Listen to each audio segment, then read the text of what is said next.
पहिले रखे कबनी जतिया हम बापे दादा से बतिया पहिले रहे कबनी जतिया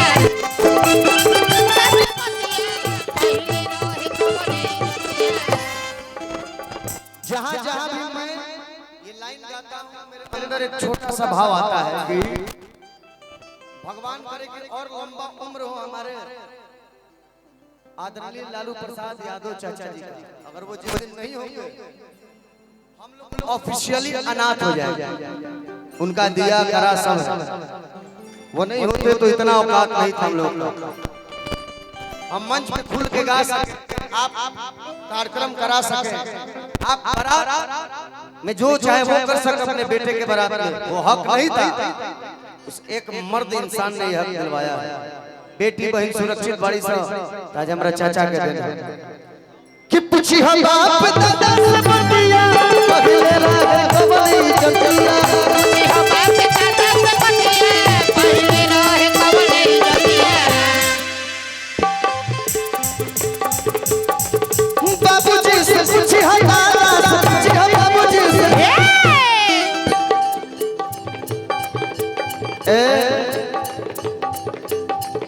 जड़ से मिटा वाला गुलामिया है बबुआ लालू जी के बेनिया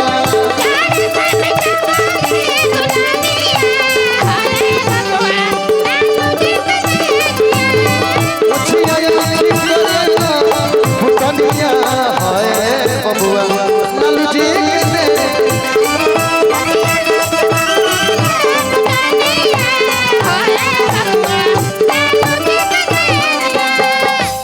पार्ट नहीं बजाओ, लाइन सुनिए गाने का कि लालूए जी लड़ैया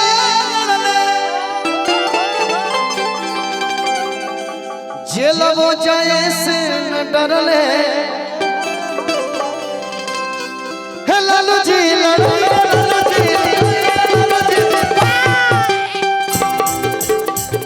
जेल वो जाए से न डरले।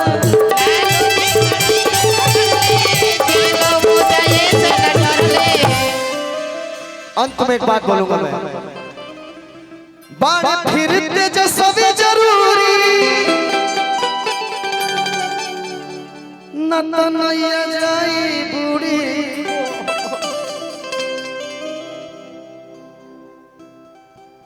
शिक्षित हूँ, सबसे शिक्षा अनुसार मैं बात करूंगा। एक मिनट थोड़ा डिले कम कर, डिले कम कर। एक छोटा सा बात, अगर मैं बहुत पढ़ा लिखा हूँ तो सबके सामने शिक्षापूर्ण बात करूंगा, लेकिन माँ के सामने मैं वही बच्चा बन जाऊंगा जिसके गर्भ से पैदा लिया था। सबके सामने शिक्षा काम नहीं आता है। लोग आज क्या कर रहे हैं, शिक्षा जरूरी है, ये है जरूरी, लेकिन सम्मान भी जरूरी है।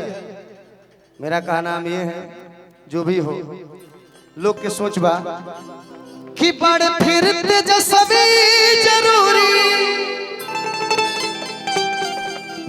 न तो नैया जाए बूढ़ी। बड़े फिर तेजस्वी जरूरी न तो नैया जाए बूढ़ी। बड़े तेजस्वी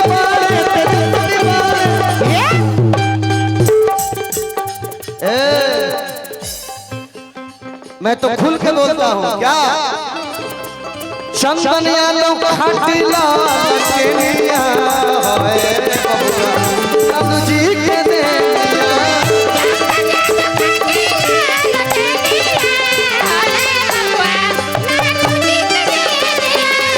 चंदन यादव खटिला के लिया